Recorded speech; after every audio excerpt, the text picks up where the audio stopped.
ನಮಸ್ಕಾರ ಸ್ನೇಹಿತರೆ, welcome back to cinema ಕತೆ.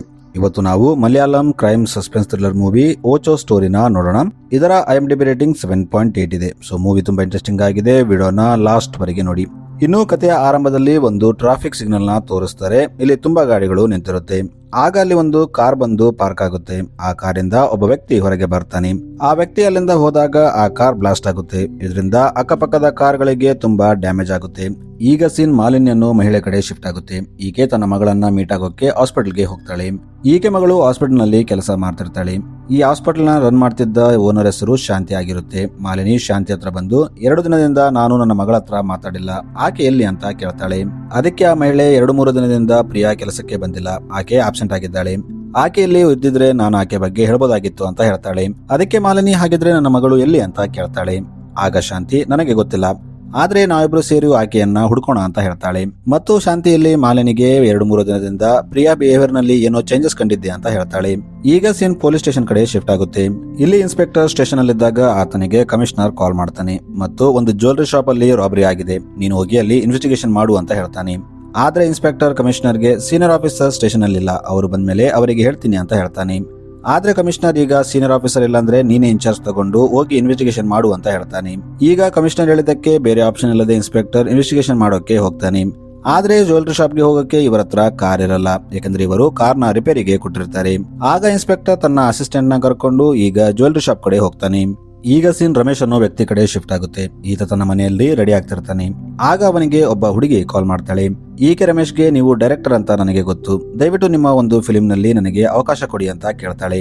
ಆದ್ರೆ ರಮೇಶ್ ಆಕೆಗೆ ಫೋನ್ ಮಾಡಿ ಕೇಳಿದ್ರೆ ಅವಕಾಶ ಸಿಗಲ್ಲ, ನೀನು ಬಂದು ಒಂದ್ಸಲ ಆಡಿಷನ್ ಕೊಡು, ಆಗ ನಿನ್ನ ಸೆಲೆಕ್ಟ್ ಮಾಡ್ತೀನಿ ಅಂತ ಹೇಳ್ತಾನೆ. ಇನ್ನೊಂದು ಕಡೆ ಒಬ್ಬ ವ್ಯಕ್ತಿಯನ್ನ ತೋರಿಸ್ತಾರೆ. ಈತ ಒಂದು ದೊಡ್ಡ ಬ್ಯಾಗ್ ತಗೊಂಡು ರೋಡ್ ಮೇಲೆ ನಡ್ಕೊಂಡು ಹೋಗ್ತಿರ್ತಾನೆ. ಆಗ ಇದನ್ನು ನೋಡಿದ್ದ ಇನ್ಸ್ಪೆಕ್ಟರ್ ಮತ್ತು ಅವನ ಅಸಿಸ್ಟೆಂಟ್ ಇವನ ಮೇಲೆ ಡೌಟ್ ಪಡ್ತಾರೆ. ಈಗ ಅದೇ ಟೈಮಲ್ಲಿ ಅಲ್ಲಿಂದ ಒಬ್ಬ ಹುಡುಗಿ ಹೋಗ್ತಿರ್ತಾಳೆ. ಈಕೆ ಹತ್ರನೂ ಒಂದು ಬ್ಯಾಗ್ ಇರುತ್ತೆ. ಆಕೆ ಅದನ್ನ ಬಚ್ಚಿಟ್ಕೊಂಡು ಸ್ಪೀಡ್ ಆಗಿ ನಡ್ಕೊಂಡು ಹೋಗ್ತಿರ್ತಾಳೆ. ಇದನ್ನ ನೋಡಿ ಇನ್ಸ್ಪೆಕ್ಟರ್ಗೆ ಮತ್ತೆ ಆಕೆ ಮೇಲೆ ಕೂಡ ಡೌಟ್ ಬರುತ್ತೆ. ಅದಕ್ಕೆ ಈಗ ಅವರಿಬ್ಬರು ಈಕೆನ ಫಾಲೋ ಮಾಡ್ತಿರ್ತಾರೆ. ಈಕೆ ಕೂಡ ತುಂಬಾ ಸ್ಪೀಡ್ ಆಗಿ ನಡೀತಿರ್ತಾಳೆ.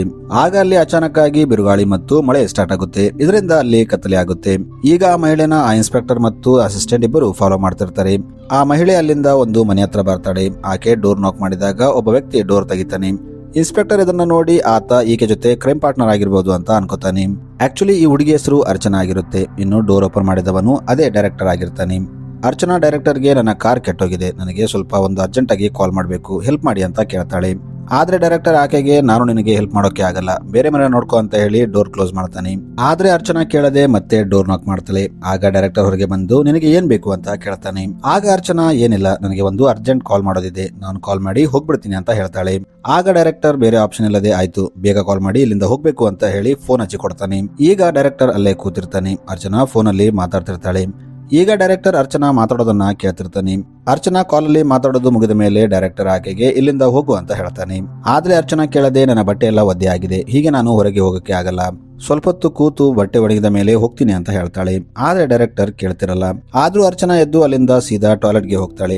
ಡೈರೆಕ್ಟರ್ ಆಕೆನ ತಡೆಯೋಕೆ ಟ್ರೈ ಮಾಡ್ತಾನೆ. ಆದ್ರೂ ಆಕೆ ಟಾಯ್ಲೆಟ್ ಒಳಗೆ ಹೋಗ್ಬಿಡ್ತಾಳೆ. ಈ ಕಡೆ ಹೊರಗೆ ನಿಂತು ಕಿಟಕಿಯಿಂದ ಇವೆಲ್ಲ ನೋಡ್ತಿದ್ದ ಇನ್ಸ್ಪೆಕ್ಟರ್ ಮತ್ತು ಅವನ ಅಸಿಸ್ಟೆಂಟ್ ಮಾತಾಡ್ತಿರ್ತಾರೆ. ಇನ್ಸ್ಪೆಕ್ಟರ್ ತನ್ನ ಅಸಿಸ್ಟೆಂಟ್ಗೆ ಅರ್ಚನಾ ಟಾಯ್ಲೆಟ್ಗೆ ಹೋಗಿ ಏನ್ ಮಾಡ್ತಿರ್ಬೋದು ಅಂತ ಕೇಳ್ತಾನೆ. ಆಗ ಇವರಿಬ್ಬರು ಟಾಯ್ಲೆಟ್ ಹತ್ರ ಹೋಗ್ತಾರೆ. ಆಗ ಇನ್ಸ್ಪೆಕ್ಟರ್ ಅಸಿಸ್ಟೆಂಟ್ಗೆ ನನ್ನನ್ನ ಮೇಲೆ ಎತ್ತು, ನಾನು ನೋಡ್ತೀನಿ ಅಂತ ಹೇಳ್ತಾನೆ. ಇನ್ಸ್ಪೆಕ್ಟರ್ ಟಾಯ್ಲೆಟ್ ಒಳಗೆ ನೋಡಿದಾಗ ಅರ್ಚನಾ ಬಟ್ಟೆ ಚೇಂಜ್ ಮಾಡ್ತಿರ್ತಾಳೆ. ಆಕೆ ಕಿಟಕಿಯಿಂದ ನೋಡ್ತಿದ್ದ ಇನ್ಸ್ಪೆಕ್ಟರ್ ನೋಡಿ ಭಯಪಡ್ತಾಳೆ. ಆಕೆ ಜೋರಾಗಿ ಕೂಗ್ತಾಳೆ. ಆಗ ಇನ್ಸ್ಪೆಕ್ಟರ್ ಮತ್ತು ಅಸಿಸ್ಟೆಂಟ್ ಅಲ್ಲಿಂದ ಓಡೋಗಿ ಒಂದು ಕಡೆ ಬಚ್ಚಿಟ್ಕೋತಾರೆ. ಈ ಕಡೆ ಡೈರೆಕ್ಟರ್ ಅರ್ಚನಾಗೆ ಏನಾಯ್ತು ಅಂತ ಕೇಳ್ತಾನೆ. ಆಗ ಅರ್ಚನಾ ಯಾರೋ ಇಲ್ಲಿ ಕಿಟಕಿಯಿಂದ ನೋಡ್ತಿದ್ದಾರೆ ಅಂತ ಹೇಳ್ತಾಳೆ. ಆದ್ರೆ ಡೈರೆಕ್ಟರ್ ಇಲ್ಲಿ ನಾನು ಬಿಟ್ರೆ ಯಾರು ಇಲ್ಲ, ಈಕೆ ತುಂಬಾ ಡ್ರಾಮಾ ಮಾಡ್ತಿದ್ದಾಳೆ ಅಂತ ಅನ್ಕೋತಾನೆ. ಈಗ ಡೈರೆಕ್ಟರ್ ಆ ಹುಡುಗಿ ಯಾರಾಗಿರ್ಬೋದು ಅಂತ ಚೆಕ್ ಮಾಡೋಕೆ ಆಕೆ ಬ್ಯಾಗ್ ನೋಡ್ತಾನೆ. ಇಲ್ಲಿ ಆತನಿಗೆ ಒಂದು ಗನ್ ಕಾಣುತ್ತೆ. ಅಲ್ಲಿ ಒಂದು ಚಾಕು ಕೂಡ ಇರುತ್ತೆ ಮತ್ತು ಅದರ ಜೊತೆಗೆ ಕೆಲವು ಡೈಮಂಡ್ಸ್ ಇರುತ್ತೆ. ಇದನ್ನು ನೋಡಿ ಡೈರೆಕ್ಟರ್ ಈಕೆ ಒಬ್ಬ ಕಳ್ಳಿ ಆಗಿರ್ಬೋದು ಅಂತ ಅನ್ಕೋತಾನೆ. ಈಗ ಅರ್ಚನಾ ಬಾತ್ರೂಮ್ ನಿಂದ ಟವಲ್ ಮೇಲೆ ಹೊರಗೆ ಬರ್ತಾಳೆ ಮತ್ತು ತನ್ನ ಬಟ್ಟೆಯನ್ನ ಆರಾಕೋಕೆ ಇಡ್ತಾಳೆ. ಈಗ ಆಕೆ ಸೀದಾ ಡೈರೆಕ್ಟರ್ ರೂಮ್ ಒಳಗೆ ಹೋಗಿ ಅವನ ಕಬೋರ್ಡ್ ನಿಂದ ಬಟ್ಟೆ ತೆಗೆದು ಹಾಕೋತಾಳೆ. ಆಕೆ ಡೈರೆಕ್ಟರ್ ಬಟ್ಟೆ ಹಾಕೊಂಡು ಹೊರಗೆ ಬಂದಾಗ ಡೈರೆಕ್ಟರ್ ಅದನ್ನ ನೋಡಿ ತುಂಬಾ ಸಿಟ್ಟಾಗ್ತಾನೆ ಮತ್ತು ನನ್ನ ಬಟ್ಟೆ ಯಾಕೆ ಹಾಕೊಂಡೆ ಅಂತ ಕೇಳ್ತಾನೆ. ಆದ್ರೆ ಅರ್ಚನಾ ತುಂಬಾ ಕೂಲ್ ಆಗಿ ಒಂದು 5 ನಿಮಿಷ, ನನ್ನ ಬಟ್ಟೆ ಆರೋದ್ಮೇಲೆ ನಾನು ಇಲ್ಲಿಂದ ಹೋಗ್ಬಿಡ್ತೀನಿ ಅಂತ ಹೇಳ್ತಾಳೆ. ಈಗ ಡೈರೆಕ್ಟರ್ಗೆ ಅರ್ಚನಾ ಮೇಲೆ ತುಂಬಾ ಡೌಟ್ ಬರುತ್ತೆ. ಅದಕ್ಕೆ ಅವನು ಅರ್ಚನಾ ಯಾರಿಗೆ ಕಾಲ್ ಮಾಡಿರ್ಬೋದು ಅಂತ ಆ ನಂಬರ್ನ ರೀಡೈಲ್ ಮಾಡ್ತಾನೆ. ಆದ್ರೆ ಆ ನಂಬರ್ ಫೇಕ್ ಆಗಿರುತ್ತೆ, ಅದು ಕಾಲ್ ಕನೆಕ್ಟ್ ಆಗಲ್ಲ. ಇದರಿಂದ ಡೈರೆಕ್ಟರ್ಗೆ ಅರ್ಚನಾ ಫೇಕ್ ಕಾಲ್ ಮಾಡಿ ನಾಟಕ ಮಾಡಿದ್ಲು ಅಂತ ಗೊತ್ತಾಗುತ್ತೆ. ಈಗ ಡೈರೆಕ್ಟರ್ ಅರ್ಚನಾ ಹತ್ರ ಹೋಗಿ ನೀನು ಯಾರಿಗೆ ಕಾಲ್ ಮಾಡಿಲ್ಲ, ಸುಮ್ಮನೆ ಫೇಕ್ ಕಾಲ್ ಮಾಡಿದ್ಯಾ ಅಂತ ಕೇಳ್ತಾನೆ. ಆದ್ರೆ ಅರ್ಚನಾ ಇಲ್ಲ, ನಾನು ನನ್ನ ಮನೆಗೆ ಕಾಲ್ ಮಾಡಿದ್ದೆ, ನನ್ನ ಕಾರ್ ನಿಜವಾಗ್ಲೂ ಕೆಟ್ಟೋಗಿದೆ, ಇಲ್ಲಿ ಸ್ವಲ್ಪ ಹೊತ್ತಾದ್ಮೇಲೆ ಯಾರೋ ಬಂದು ನನ್ನ ಕರ್ಕೊಂಡು ಹೋಗ್ತಾರೆ ಅಂತ ಹೇಳ್ತಾಳೆ. ಆದ್ರೆ ಡೈರೆಕ್ಟರ್ ಕೇಳದೆ ಆಯ್ತು ಈಗ ಸದ್ಯ ನೀನು ಇಲ್ಲಿಂದ ಹೋಗ್ಬಿಡು ಅಂತ ಹೇಳ್ತಾನೆ. ಆದ್ರೆ ಅರ್ಚನಾ ಕೇಳ್ತಿರಲ್ಲ. ಆಗ ಡೈರೆಕ್ಟರ್ ಆಕೆ ಕೈ ಹಿಡಿದು ಹೊರಗೆ ದಬ್ಬಕ್ಕೆ ಟ್ರೈ ಮಾಡ್ತಾನೆ. ಆದ್ರೆ ಅರ್ಚನಾ ಅವನ ಕೈಯಿಂದ ಬಿಡಿಸ್ಕೊಂಡು ಹೊರಗೆ ಮಳೆ ಬರ್ತಾ ಇದೆ. ಈ ಟೈಮಲ್ಲಿ ನನಗೆ ಹೆಲ್ಪ್ ಸಿಗಲ್ಲ, ನಾನು ಇಲ್ಲೇ ಇರ್ತೀನಂತ ಒಳಗೆ ಓಡೋಗ್ತಾಳೆ. ಇದನ್ನೆಲ್ಲ ಆ ಇನ್ಸ್ಪೆಕ್ಟರ್ ಮತ್ತು ಅಸಿಸ್ಟೆಂಟ್ ಹೊರಗಿಂದ ನೋಡ್ತಿರ್ತಾರೆ. ಮತ್ತು ಇಲ್ಲಿ ಇನ್ಸ್ಪೆಕ್ಟರ್ ಅಸಿಸ್ಟೆಂಟ್ಗೆ ಇವರ ನಡುವೆ ಏನೋ ಪ್ರಾಬ್ಲಮ್ ಇದೆ, ಇವರಿಬ್ಬರು ಪಾರ್ಟ್ನರ್ಸ್ ಅಲ್ಲ ಅಂತ ಹೇಳ್ತಾನೆ. ಈ ಕಡೆ ಅರ್ಚನಾ ಒಳಗೆ ಬಂದು ಡೈರೆಕ್ಟರ್ಗೆ ತನ್ನ ಸ್ಟೋರಿ ಹೇಳ್ತಾಳೆ. ನನಗೆ ನನ್ನ ರಿಲೇಟಿವ್ಸ್ ಅಂದ್ರೆ ಆಗಲ್ಲ, ಅವರು ನನ್ನ ಭಯಪಡಿಸೋಕೆ ರೌಡಿಗಳನ್ನ ಕಳಿಸಿ ಹೆದರ್ಸಿರ್ತಾರೆ ಅಂತ ಹೇಳ್ತಾಳೆ. ಆದ್ರೆ ಡೈರೆಕ್ಟರ್ ಆಕೆ ಒಂದು ಮಾತನ್ನ ನಂಬ್ತಿರಲ್ಲ. ಈ ಕಡೆ ಇನ್ಸ್ಪೆಕ್ಟರ್ ಇದನ್ನೆಲ್ಲ ಕೇಳ್ತಿರ್ತಾನೆ. ಈಕೆ ಯಾರು ಮತ್ತು ಇಲ್ಲಿ ಯಾಕೆ ಬಂದಿದ್ದಾಳೆ ಅಂತ ತಿಳ್ಕೊಳ್ಳೋಕೆ ನಾನು ಒಂದು ಕೆಲಸ ಮಾಡ್ತೀನಿ. ಈಕೆನೆ ತನಗೆ ರೌಡಿಗಳು ಬಂದು ಹೆದರ್ಸಿದ್ದಾರೆ ಅಂತ ಹೇಳಿದ್ದಾಳೆ, ಅದಕ್ಕೆ ನಾನು ಒಂದು ರೌಡಿ ಗೆಟಪ್ ನಲ್ಲಿ ಒಳಗೆ ಹೋಗ್ತೀನಿ ಮತ್ತು ಈಕೆ ಯಾರು ಇಲ್ಲಿ ಯಾಕೆ ಬಂದಿದ್ದಾಳೆ ಅಂತ ತಿಳ್ಕೊತೀನಿ ಅಂತ ಹೇಳ್ತಾನೆ. ಈಗ ಇನ್ಸ್ಪೆಕ್ಟರ್ ತನ್ನ ಯೂನಿಫಾರ್ಮ್ ನ ಚೇಂಜ್ ಮಾಡಿ ರೌಡಿ ಗೆಟಪ್ ನಲ್ಲಿ ಮನೆ ಒಳಗೆ ಹೋಗ್ತಾನೆ. ಈಗ ಇನ್ಸ್ಪೆಕ್ಟರ್ ಅರ್ಚನಾ ಹತ್ರ ಬರ್ತಾನೆ ಮತ್ತು ಆಕೆ ಕೈ ಹಿಡಿದು ಮನೆ ಹೊರಗೆ ಎಳ್ಕೊಂಡು ಬರ್ತಾನೆ. ಇದನ್ನೆಲ್ಲ ಡೈರೆಕ್ಟರ್ ಕೂಡ ನೋಡ್ತಿರ್ತಾನೆ. ಆದ್ರೆ ಆತ ಅರ್ಚನಾಗೆ ಹೆಲ್ಪ್ ಮಾಡಲ್ಲ. ಈಗ ಇನ್ಸ್ಪೆಕ್ಟರ್ ಆಕೆನ ಎಳ್ಕೊಂಡು ಮನೆ ಹೊರಗೆ ಬರ್ತಾನೆ. ಆಗ ಆತನಿಗೆ ಅಲ್ಲಿ ತನ್ನ ಸೀನಿಯರ್ ಇನ್ಸ್ಪೆಕ್ಟರ್ ಸಿಗ್ತಾನೆ. ಸೀನಿಯರ್ ಇನ್ಸ್ಪೆಕ್ಟರ್ ನ ನೋಡಿ ಈತ ಒಬ್ಬ ರೌಡಿ ಅಂತ ಅನ್ಕೋತಾನೆ. ಇನ್ಸ್ಪೆಕ್ಟರ್ ಕೂಡ ಆತನಿಗೆ ಏನು ಹೇಳಲ್ಲ. ಆಗ ಆ ಸೀನಿಯರ್ ಇನ್ಸ್ಪೆಕ್ಟರ್ ಈತನಿಗೆ ಹೊಡೆದು ಅಲ್ಲಿಂದ ಓಡಿಸ್ಬಿಡ್ತಾನೆ. ಈಗ ಆ ಸೀನಿಯರ್ ಇನ್ಸ್ಪೆಕ್ಟರ್ ಅರ್ಚನಾಗೆ ನೀವು ಯಾರು ಮತ್ತು ಆ ರೌಡಿ ಯಾರು ಅಂತ ಕೇಳ್ತಾನೆ. ಆಗ ಅರ್ಚನಾ ನನಗೆ ಗೊತ್ತಿಲ್ಲ, ನಾನು ಮನೆ ಡೋರ್ ಓಪನ್ ಮಾಡಿದಾಗ ಈತ ಹೊರಗೆ ನಿಂತಿದ್ದ, ನಾನು ಈತನಿಗೆ ಯಾರು ಅಂತ ಕೇಳಿದಾಗ ಆತ ನನ್ನ ಕೈ ಹಿಡಿದು ಹೊರಗೆ ಎಳ್ಕೊಂಡು ಬಂದ ಅಂತ ಹೇಳ್ತಾಳೆ. ಅದಕ್ಕೆ ಆ ಇನ್ಸ್ಪೆಕ್ಟರ್ ನೀವು ಎಲ್ಲಿರ್ತೀರಾ ಅಂತ ಕೇಳ್ತಾನೆ. ಆಗ ಅರ್ಚನಾ ನಾನು ನನ್ನ ಗಂಡನ ಜೊತೆ ಇದೇ ಮನೇಲಿ ಇರ್ತೀನಿ ಅಂತ ಹೇಳ್ತಾಳೆ. ಆಗ ಸೀನಿಯರ್ ಇನ್ಸ್ಪೆಕ್ಟರ್ ಅರ್ಚನಾನ ಡೈರೆಕ್ಟರ್ ಮನೆಗೆ ಕರ್ಕೊಂಡು ಬರ್ತಾನೆ. ಈ ಕಡೆ ಡೈರೆಕ್ಟರ್ ಮನೆಯೊಳಗೆ ತನ್ನ ಸೂಟ್ಕೇಸ್ ನಿಂದ ಏನೋ ಮಾಡ್ತಿರ್ತಾನೆ. ಆಗ ಡೋರ್ ಬೆಲ್ ನಾಕ್ ಆಗುತ್ತೆ. ಈಗ ಡೈರೆಕ್ಟರ್ ಹೊರಗೆ ಬಂದು ಡೋರ್ ಓಪನ್ ಮಾಡಿದಾಗ ಅಲ್ಲಿ ಆ ಸೀನಿಯರ್ ಇನ್ಸ್ಪೆಕ್ಟರ್ ಮತ್ತು ಅರ್ಚನಾ ಇರ್ತಾರೆ. ಇಲ್ಲಿ ಇನ್ಸ್ಪೆಕ್ಟರ್ ಡೈರೆಕ್ಟರ್ಗೆ ನಿಮ್ಮ ವೈಫ್ ನ ಯಾರೋ ಹೇಳ್ಕೊಂಡು ಹೋಗ್ತಿದ್ರು, ನಾನು ಈಕೆನ ಕಾಪಾಡಿ ಇಲ್ಲಿ ಕರ್ಕೊಂಡು ಬಂದೆ ಅಂತ ಹೇಳ್ತಾನೆ. ಆಗ ಡೈರೆಕ್ಟರ್ ಈಕೆ ನನ್ನ ವೈಫ್ ಅಲ್ಲ ಅಂತ ಹೇಳ್ತಾನೆ. ಅದಕ್ಕೆ ಇನ್ಸ್ಪೆಕ್ಟರ್ ಇವರಿಬ್ಬರ ನಡುವೆ ಏನೋ ಜಗಳ ಆಗಿರ್ಬೇಕು, ಅದಕ್ಕೆ ಈತ ಕೋಪದಲ್ಲಿ ಈಕೆ ನನ್ನ ವೈಫ್ ಅಲ್ಲ ಅಂತ ಹೇಳ್ತಿದ್ದಾನೆ ಅಂತ ಅನ್ಕೋತಾನೆ. ಇಲ್ಲಿ ಅರ್ಚನಾ ಸಡನ್ ಆಗಿ ಡೈರೆಕ್ಟರ್ ನ ಹಗ್ ಮಾಡ್ಕೋತಾಳೆ ಮತ್ತು ಇನ್ಸ್ಪೆಕ್ಟರ್ಗೆ ಇವರು ನನ್ನ ಗಂಡ, ನಮ್ಮಿಬ್ಬರ ನಡುವೆ ತುಂಬಾ ಜಗಳ ಆಗುತ್ತೆ, ಇದರಿಂದ ಇವರು ಕೋಪದಲ್ಲಿ ನನ್ನ ವೈಫ್ ಅಲ್ಲ ಅಂತ ಹೇಳ್ತಿದ್ದಾರೆ ಅಂತ ಹೇಳ್ತಾಳೆ. ಇನ್ಸ್ಪೆಕ್ಟರ್ ಡೈರೆಕ್ಟರ್ಗೆ ನನ್ನ ಫೋನ್ ಡೆಡ್ ಆಗಿದೆ, ನಾನು ಒಂದು ಕಾಲ್ ಮಾಡಬೇಕು ಅಂತ ಒಳಗೆ ಹೋಗ್ತಾನೆ. ಈ ಕಡೆ ಹೊರಗೆ ಆ ಓಡೋಗಿದ್ದ ಇನ್ಸ್ಪೆಕ್ಟರ್ ತನ್ನ ಅಸಿಸ್ಟೆಂಟ್ಗೆ ಈ ಕೇಸ್ ನ ಸಾಲ್ವ್ ಮಾಡಿ ನಾನು ಪ್ರಮೋಷನ್ ತಗೋಬೇಕಂತ ಅನ್ಕೊಂಡಿದ್ದೆ, ಆದ್ರೆ ಆ ಸೀನಿಯರ್ ಇನ್ಸ್ಪೆಕ್ಟರ್ ಇಂದ ಈಗ ನನಗೆ ಪ್ರಮೋಷನ್ ಸಿಗಲ್ಲ ಅಂತ ಹೇಳ್ತಾನೆ. ಇನ್ನು ಡೈರೆಕ್ಟರ್ ಮನೆಯಲ್ಲಿ ಇನ್ಸ್ಪೆಕ್ಟರ್ ತನ್ನ ಮೊಬೈಲ್ ನ ಚಾರ್ಜ್ ಇಟ್ಟು ಚಾರ್ಜ್ ಆಗುವವರೆಗೂ ಅಲ್ಲೇ ಕೂತ್ಕೋತಾನೆ. ಇಲ್ಲಿ ಡೈರೆಕ್ಟರ್ ಇನ್ಸ್ಪೆಕ್ಟರ್ಗೆ ಆಕೆ ನನ್ನ ವೈಫ್ ಅಲ್ಲ, ಆಕೆ ಇಲ್ಲಿ ಬಂದಾಗಿನಿಂದ ಇದೇ ರೀತಿ ಡ್ರಾಮಾ ಮಾಡ್ತಿದ್ದಾಳೆ ಅಂತ ಹೇಳ್ತಾನೆ. ಆಗ ಅದೇ ಟೈಮಲ್ಲಿ ಅಲ್ಲಿ ಅರ್ಚನಾ ಬರ್ತಾಳೆ. ಈಕೆ ಡೈರೆಕ್ಟರ್ಗೆ ನೀವು ಬೇರೆಯವರ ಮುಂದೆ ನನ್ನ ಬಗ್ಗೆ ಮಾತಾಡಬೇಡಿ, ನಿಮಗೆ ಏನೇ ಪ್ರಾಬ್ಲಮ್ ಇದ್ರೂ ನನಗೆ ಡೈರೆಕ್ಟ್ ಆಗಿ ಹೇಳಿ ಅಂತ ಅವನ ಹತ್ರ ಕ್ಲೋಸ್ ಆಗಿ ಮಾತಾಡ್ತಿರ್ತಾಳೆ ಮತ್ತು ಡೈರೆಕ್ಟರ್ ನಿಜವಾದ ವೈಫ್ ಅಂತೆ ಬಿಹೇವ್ ಮಾಡ್ತಿರ್ತಾಳೆ. ಇದನ್ನ ನೋಡಿ ಇನ್ಸ್ಪೆಕ್ಟರ್ಗೂ ಕೂಡ ಇವರಿಬ್ಬರು ನಿಜವಾದ ಹಸ್ಬೆಂಡ್ ವೈಫ್ ಆಗಿರಬಹುದು ಅಂತ ಡೌಟ್ ಬರುತ್ತೆ. ಅದಕ್ಕೆ ಅವನು ಡೈರೆಕ್ಟರ್ಗೆ ಹೆಂಡತಿ ಗಂಡ ಅಂದ್ರೆ ಜಗಳ ಇದ್ದೇ ಇರುತ್ತೆ, ಈ ರೀತಿ ಸೀರಿಯಸ್ ಆಗಬಾರ್ದು ಅಂತ ಹೇಳ್ತಾನೆ.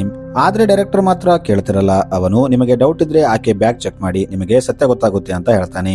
ಈಗ ಇನ್ಸ್ಪೆಕ್ಟರ್ ಅರ್ಚನಾ ಹತ್ರ ಬಂದು ನಿನ್ನ ಬ್ಯಾಗ್ ಕೊಡುವಂತೆ ಕೇಳ್ತಾನೆ. ಇದನ್ನ ಕೇಳಿ ಅರ್ಚನಾ ಭಯಪಡ್ತಾಳೆ. ಆದ್ರೂ ಆಕೆ ಸ್ವಲ್ಪ ಹೊತ್ತು ಯೋಚನೆ ಮಾಡಿ ಬ್ಯಾಗ್ ನ ಇನ್ಸ್ಪೆಕ್ಟರ್ಗೆ ಕೊಡ್ತಾಳೆ.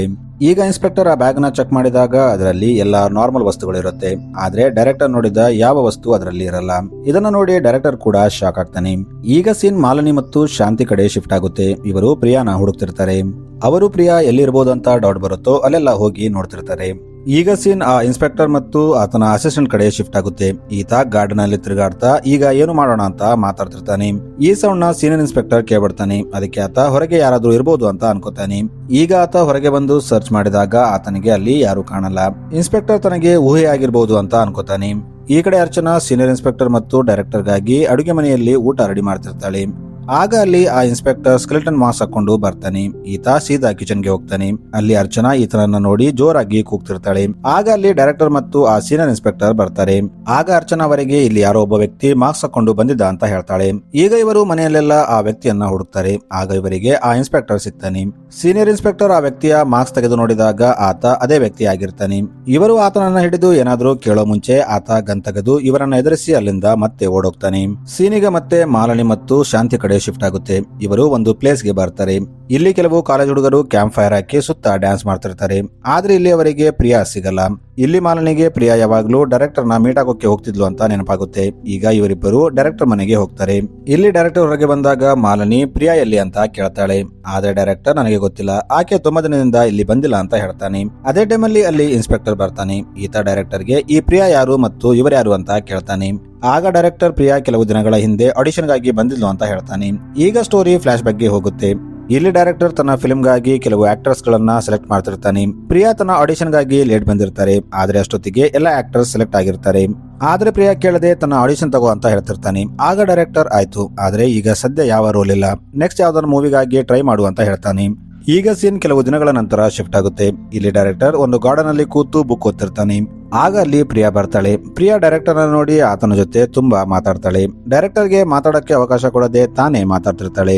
ಇಲ್ಲಿ ಪ್ರಿಯಾ ಡೈರೆಕ್ಟರ್ಗೆ ನನ್ನ ಹತ್ರ ಒಂದು ಸ್ಟೋರಿ ಇದೆ, ನನ್ನ ಫ್ಯಾಮಿಲಿಯಲ್ಲಿ ನಡೆದ ಘಟನೆಗಳನ್ನ ನಾನು ಸ್ಟೋರಿಯಾಗಿ ಬರ್ತಿದ್ದೀನಿ ಅಂತ ಹೇಳ್ತಾಳೆ. ಆಗ ಡೈರೆಕ್ಟರ್ ಆ ಸ್ಟೋರಿನ ನನಗೆ ಹೇಳು, ಚೆನ್ನಾಗಿದ್ರೆ ಅದರ ಬಗ್ಗೆ ಫಿಲ್ಮ್ ಮಾಡೋಣ ಅಂತ ಹೇಳ್ತಾನೆ.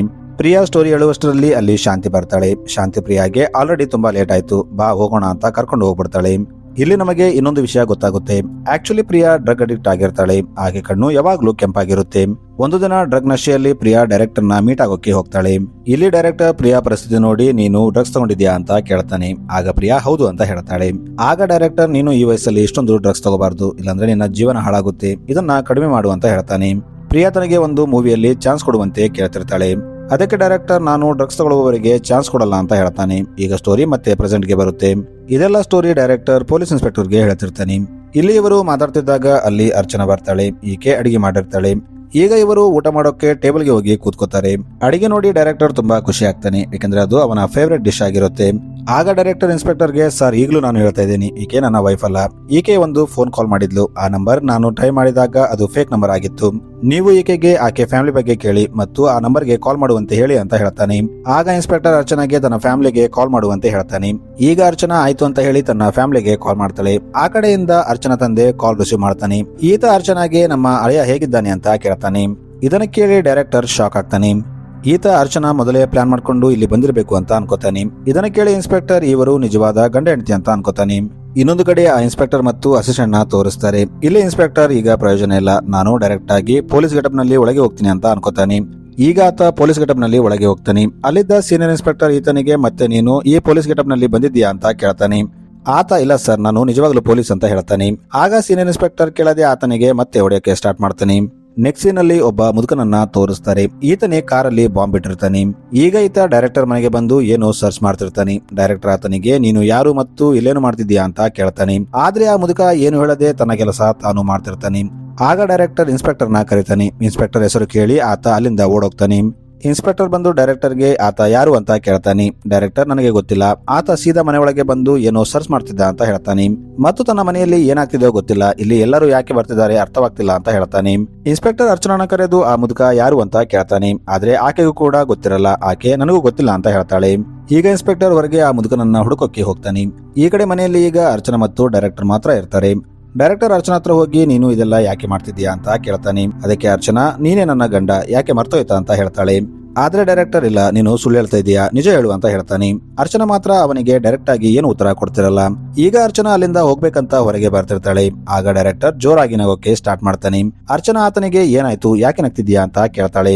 ಆಗ ಡೈರೆಕ್ಟರ್ ನನಗೆ ನಿನ್ನ ಬಗ್ಗೆ ಎಲ್ಲ ಗೊತ್ತು ಅಂತ ಹೇಳ್ತಾನೆ. ಅರ್ಚನಾ ಡೈರೆಕ್ಟರ್ ತನ್ನ ಐಡಿ ಕಾರ್ಡ್ ನೋಡಿರ್ಬೋದಾ ಅಂತ ಅನ್ಕೋತಾಳೆ.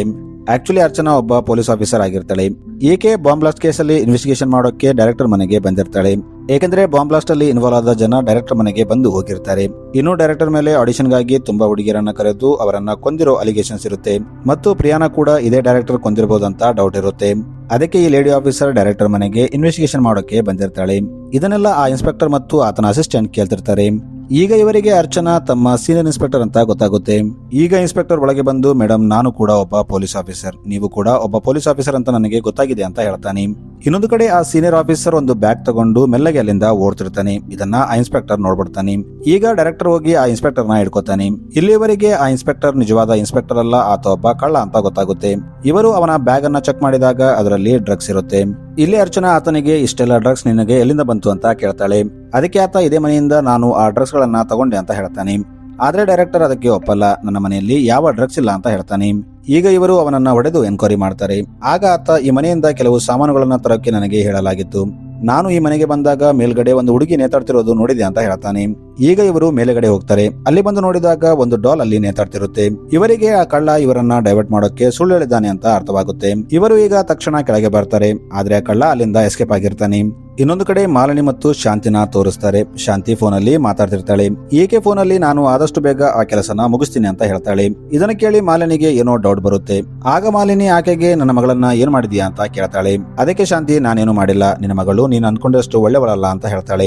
ಅದೇ ಟೈಮಲ್ಲಿ ಇವರ ಡೋರ್ ನಾಕ್ ಆಗುತ್ತೆ. ಮಾಲಿನಿ ಹೋಗಿ ಡೋರ್ ಓಪನ್ ಮಾಡಿದಾಗ ಅಲ್ಲಿ ಅದೇ ನಕಲಿ ಇನ್ಸ್ಪೆಕ್ಟರ್ ಇರ್ತಾನೆ. ಈತ ಶಾಂತಿಗೆ ನೀನು ಹೇಳಿದ ಸಾಮಾನು ತಗೊಂಡು ಬಂದೆ ಅಂತ ಹೇಳ್ತಾನೆ. ಆಕ್ಚುಲಿ ಈತ ಶಾಂತಿಗಾಗಿ ಕೆಲಸ ಮಾಡ್ತಿರ್ತಾನೆ. ಈಗ ಇದನ್ನೆಲ್ಲ ನೋಡಿ ಮಾಲಿನಿ ಶಾಂತಿಗೆ ಇದೆಲ್ಲ ಏನು ಅಂತ ಕೇಳ್ತಾಳೆ. ಆಗ ಮಾಲಿನಿ ಏನು ಹೇಳದೆ ಆಕೆನ ದೂಕ್ ಬಿಡ್ತಾಳೆ ಮತ್ತು ಇದರಲ್ಲಿ ನೀನು ಇನ್ವಾಲ್ವ್ ಆಗ್ಬೇಡ, ನಿನ್ನ ಕೆಲಸ ಏನು ಅಷ್ಟೇ ಮಾಡು ಅಂತ ಹೇಳ್ತಾಳೆ. ಅದೇ ಟೈಮಲ್ಲಿ ಇವರ ಡೋರ್ ಹತ್ರ ಡೈರೆಕ್ಟರ್, ಅರ್ಚನಾ, ಇನ್ಸ್ಪೆಕ್ಟರ್ ಮತ್ತು ಆತನ ಅಸಿಸ್ಟೆಂಟ್ ಬಂದಿರ್ತಾರೆ. ಪೊಲೀಸರನ್ನ ನೋಡಿ ಮಾಲಿನಿ ಇವರಿಗೆ ಇದೆಲ್ಲ ಶಾಂತಿ ಕೆಲಸ, ಈಕೆನೆ ಇಲ್ಲಿ ಇಲ್ಲಿಗಲ್ ಕೆಲಸ ಮಾಡ್ತಿದ್ದಾಳೆ ಅಂತ ಹೇಳ್ತಾಳೆ. ಮತ್ತು ಇಲ್ಲಿ ಒಬ್ಬ ವ್ಯಕ್ತಿ ಇನ್ಸ್ಪೆಕ್ಟರ್ ವೇಷದಲ್ಲಿ ಬಂದು ಶಾಂತಿಗೆ ಒಂದು ಬ್ಯಾಗ್ ಕೊಟ್ಟು ಮೇಲೆ ಹೋದ ಅಂತ ಹೇಳ್ತಾಳೆ. ಇದನ್ನ ಕೇಳಿ ಇವರು ಈಗ ಮೇಲೆ ಹೋಗ್ತಾರೆ. ಅಲ್ಲಿ ಅದೇ ನಕಲಿ ಇನ್ಸ್ಪೆಕ್ಟರ್ ಇರ್ತಾನೆ. ಈಗ ಇವರು ಅವನನ್ನ ಅರೆಸ್ಟ್ ಮಾಡ್ತಾರೆ. ಈ ಕಡೆ ಕೆಳಗಿದ್ದ ಶಾಂತಿಗೆ ತಾನು ಸಿಕ್ಕಾಕೊಂಡಿದ್ದೀನಿ ಅಂತ ಅರ್ಥವಾಗುತ್ತೆ. ಆಕೆ ಗನ್ ತೆಗೆದು ಅರ್ಚನಾ ತಲೆಗೆ ಹೇಳ್ತಾಳೆ ಮತ್ತು ನನ್ನ ಇಲ್ಲಿಂದ ಹೋಗೋಕೆ ಬಿಡಿ, ಇಲ್ಲಾಂದ್ರೆ ಈಕೆನ ಶೂಟ್ ಮಾಡ್ತೀನಿ ಅಂತ ಹೇಳ್ತಾಳೆ. ಆಮೇಲೆ ಆಕೆ ಗನ್ ಪಾಯಿಂಟ್ ನಲ್ಲಿ ಅರ್ಚನಾನ ತಗೊಂಡು ಅಲ್ಲಿಂದ ಎಸ್ಕೇಪ್ ಆಗ್ತಾಳೆ. ಇನ್ನೊಂದು ಕಡೆ ಆ ಡೈರೆಕ್ಟರ್ ಕೂಡ ಅಲ್ಲಿಂದ ಎಸ್ಕೇಪ್ ಆಗಿರ್ತಾನೆ. ಇಲ್ಲಿ ಒಂದು ಟ್ವಿಸ್ಟ್ ಓಪನ್ ಆಗುತ್ತೆ. ಆಕ್ಚುಲಿ ಶಾಂತಿ ಇದ್ದ ಅದೇ ಕಾರಲ್ಲಿ ಆ ಡೈರೆಕ್ಟರ್ ಕೂಡ ಇರ್ತಾನೆ. ಇವರಿಬ್ಬರು ಪಾರ್ಟ್ನರ್ಸ್ ಆಗಿರ್ತಾರೆ. ಡೈರೆಕ್ಟರ್ ಶಾಂತಿಗೆ ನಾನು ಹೋಗಿ ಆ ಬ್ಯಾಗ್ ಗಳನ್ನ ತಗೊಂಡು ಬರ್ತೀನಿ, ಆಮೇಲೆ ಇಲ್ಲಿಂದ ಎಸ್ಕೇಪ್ ಆಗೋಣ ಅಂತ ಹೇಳ್ತಾನೆ. ಈಗ ಇವರು ಡೈರೆಕ್ಟರ್ ಮನೆಗೆ ಬಂದು ಅಲ್ಲಿದ್ದ 2 ಸೂಟ್ ಕೇಸ್ ನ ತಗೊಂಡು ತಮ್ಮ ಕಾರ್ ಡಿಕ್ಕಿಯಲ್ಲಿ ಹಾಕೋತಾರೆ ಮತ್ತು ಅಲ್ಲಿಂದ ಎಸ್ಕೇಪ್ ಆಗ್ಬೇಕಂತ ನೋಡ್ತಿರ್ತಾರೆ. ಅದೇ ಟೈಮಲ್ಲಿ ಅಲ್ಲಿ ಅರ್ಚನಾ ತನ್ನ ಟೀಮ್ ಜೊತೆ ಬರ್ತಾಳೆ. ಇಲ್ಲಿ ಡೈರೆಕ್ಟರ್ ಕಾರಿಂದ ಕೆಳಗಿಳಿದು ನಾಟಕ ಮಾಡೋಕೆ ಸ್ಟಾರ್ಟ್ ಮಾಡ್ತಾನೆ. ನನಗೂ ಮತ್ತು ಶಾಂತಿಗೂ ಯಾವ ಸಂಬಂಧ ಇಲ್ಲ ಅಂತ ಹೇಳ್ತಾನೆ. ಆದ್ರೆ ಅರ್ಚನಾಗೆ ಡೈರೆಕ್ಟರ್ ಬಗ್ಗೆ ಎಲ್ಲ ಗೊತ್ತಾಗಿರುತ್ತೆ. ಆಕೆ ಆ ಡಿಕ್ಕಿ ಓಪನ್ ಮಾಡಿ ಬ್ಯಾಗ್ ನ ಹೊರಗೆ ತೆಗಿತಾಳೆ. ಇಲ್ಲಿ ಕಾರ್ ಡಿಕ್ಕಿಯಿಂದ ಬ್ಯಾಗ್ ತೆಗೆದು ಅದನ್ನ ಓಪನ್ ಮಾಡಿದಾಗ ಅದರಲ್ಲಿ ಒಂದು ಶಾಕಿಂಗ್ ವಿಷಯ ಗೊತ್ತಾಗುತ್ತೆ. ಅದರಲ್ಲಿ ಪ್ರಿಯಾ ಡೆಡ್ ಬಾಡಿ ಇರುತ್ತೆ. ಈಗ ಸ್ಟೋರಿ ಫ್ಲಾಶ್ ಬ್ಯಾಕ್ ಗೆ ಹೋಗುತ್ತೆ. ಆಕ್ಚುಲಿ ಶಾಂತಿ ಮತ್ತು ಡೈರೆಕ್ಟರ್ ಇಬ್ಬರು ಸೇರಿ ಇಲ್ಲಿಗಲ್ ಡ್ರಗ್ಸ್ ದಂಧೆ ಮಾಡ್ತಿರ್ತಾರೆ. ಇನ್ನು ಪ್ರಿಯಾ ಮೂವಿಗಾಗಿ ಡೈರೆಕ್ಟರ್ ಹತ್ರ ಚಾನ್ಸ್ ಕೇಳೋಕೆ ಬಂದಾಗ ಇಲ್ಲಿ ಡೈರೆಕ್ಟರ್ಗೆ ಪ್ರಿಯಾ ಡ್ರಗ್ ತಗೋತಾಳೆ ಅಂತ ಗೊತ್ತಾಗುತ್ತೆ. ಆಗ ಅವನು ಪ್ರಿಯಾಗೆ ನಿನಗೆ ಫಿಲ್ಮ್ ಅಲ್ಲಿ ಚಾನ್ಸ್ ಸಿಗಬೇಕಾದ್ರೆ ನೀನು ನನಗಾಗಿ ಡ್ರಗ್ ಸಪ್ಲೈ ಮಾಡಬೇಕು ಅಂತ ಹೇಳ್ತಾನೆ. ಪ್ರಿಯಾ ಮೂವಿಯಲ್ಲಿ ಚಾನ್ಸ್ ಸಿಗುತ್ತೆ ಅಂತ ಅದಕ್ಕೆ ಒಪ್ಕೋತಾಳೆ. ಈಗ ಇವರು ತುಂಬಾ ದಿನಗಳವರೆಗೆ ಪ್ರಿಯಾನಿಂದ ಡ್ರಗ್ ಸಪ್ಲೈ ಮಾಡಿಸ್ತಿರ್ತಾರೆ. ಆದ್ರೆ ಅವರು ಆಕೆಗೆ ಮೂವಿಯಲ್ಲಿ ಚಾನ್ಸೇ ಕೊಡ್ತಿರಲ್ಲ. ಆಗ ಪ್ರಿಯಾಗೆ ಇವರು ತನ್ನನ್ನ ಯೂಸ್ ಮಾಡ್ತಿದ್ದಾರೆ ಅಂತ ಅರ್ಥವಾಗುತ್ತೆ. ಈಕೆ ಒಂದು ದಿನ ಡೈರೆಕ್ಟರ್ಗೆ ನೀವು ನನಗೆ ಮೂವಿಯಲ್ಲಿ ಚಾನ್ಸ್ ಕೊಡ್ತಿಲ್ಲ, ಬರೀ ನನ್ನ ಯೂಸ್ ಮಾಡ್ಕೋತಿದ್ದೀರಿ, ನಾನು ಈ ಡ್ರಗ್ಸ್ ವಿಷಯನ ಪೊಲೀಸರಿಗೆ ಹೇಳ್ತೀನಿ ಅಂತ ಹೇಳ್ತಾಳೆ. ಈಕೆ ಅಲ್ಲಿಂದ ಹೋಗ್ತಿದ್ದಾಗ ಶಾಂತಿ ಆಕೆನ ಫಾಲೋ ಮಾಡಿ ಒಂದು ಸ್ವಿಮ್ಮಿಂಗ್ ಪೂಲ್ ನಲ್ಲಿ ಆಕೆಯನ್ನ ಮುಳುಗಿಸಿ ಸಾಯಿಸ್ಬಿಡ್ತಾಳೆ. ಇದನ್ನೆಲ್ಲ ದೂರದಿಂದ ಡೈರೆಕ್ಟರ್ ನೋಡ್ತಾನೆ. ಈಗ ಇವರಿಬ್ಬರು ಪ್ರಿಯಾ ಬಾಡಿನ ಡಿಸ್ಪೋಸ್ ಮಾಡ್ಬೇಕಂತ ಪ್ಲಾನ್ ಮಾಡ್ತಿರ್ತಾರೆ. ಇದೆಲ್ಲ ಅರ್ಚನಾಗೆ ಗೊತ್ತಾಗಿರುತ್ತೆ. ಅದಕ್ಕೆ ಆಕೆ ಅಲ್ಲಿ ಬಂದು ಡ್ರಾಮಾ ಕ್ರಿಯೇಟ್ ಮಾಡಿರ್ತಾಳೆ. ಇನ್ನು ಆ ನಕಲಿ ಇನ್ಸ್ಪೆಕ್ಟರ್ ಕೂಡ ಅರ್ಚನಾ ಪ್ಲಾಂಟ್ ಮಾಡಿರ್ತಾಳೆ. ಆತ ಅರ್ಚನಾ ಹಸ್ಬೆಂಡ್ ಆಗಿರ್ತಾನೆ. ಈಗ ಶಾಂತಿ ಮತ್ತು ಡೈರೆಕ್ಟರ್ ರಮೇಶ್ ನ ಪೊಲೀಸರು ಅರೆಸ್ಟ್ ಮಾಡಿ ಅಲ್ಲಿಂದ ತಗೊಂಡು ಹೋಗ್ತಾರೆ. ಸೊ ಮೂವಿ ಇಲ್ಲಿಗೆ ಎಂಡ್ ಆಗುತ್ತೆ. Thanks for watching.